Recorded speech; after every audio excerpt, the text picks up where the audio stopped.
दोस्तों, अमृत वाकेला का तुम सबको सलाम प्रणाम।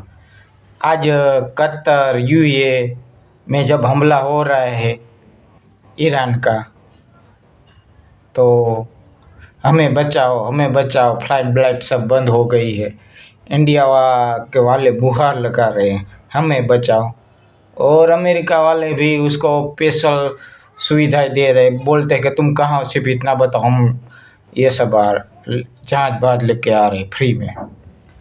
तो मैं इतना ही बोलना चाहता हूँ, जब बच्चा छोटा होता है ना, तो माँ बाप उसको पाल पोस के बड़ा करते हैं। घर में खाना होता है नहीं होता है, खुद भूखे रखे उसको खिलाते। तो ये जो अरबपति है, करोड़पति है, वो इंडिया के मिट्टी में ही रहे हैं और उनके माँ बाप ने कम सुविधाओं में पाला पोसा बड़ा किया। और जब करोड़ों रुपया आने लगे और जब सरकार को टैक्स देने की बात आई तो भागने लगे। ये गरीब लोग क्या टैक्स देंगे? 10 रुपये की खर्च बेचारे खाने पड़ी का लेने जाएगा, उसमें 98 रुपया टैक्स लेंगे सरकार।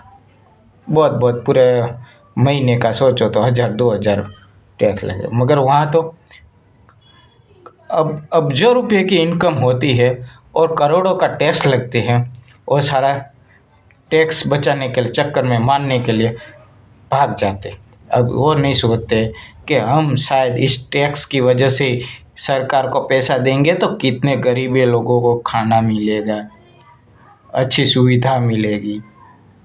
वो उनको अच्छा नहीं लगता और भाग जाता। अब बोलते हमें बचाओ बचाओ। तुम किस मुँह से बोल रहे हो हमें बचाओ? भगुड़ो हो तुम लोग।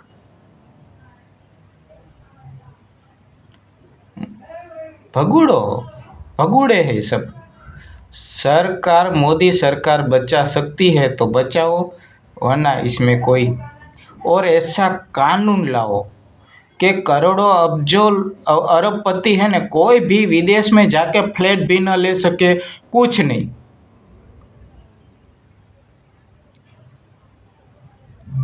सारा हमारे मिट्टी में पैदा हुए, यहाँ से पैदा हुए, यहाँ से सीखे, अब जब कमाने लगे तो विदेश वाले को पैसा देना। वो तो बोलते हैं आ जाओ हम टैक्स नहीं लेना, आ जाओ। और फिर यहाँ जाके जाओगे तो वहाँ इन्वेस्ट तो हो गई।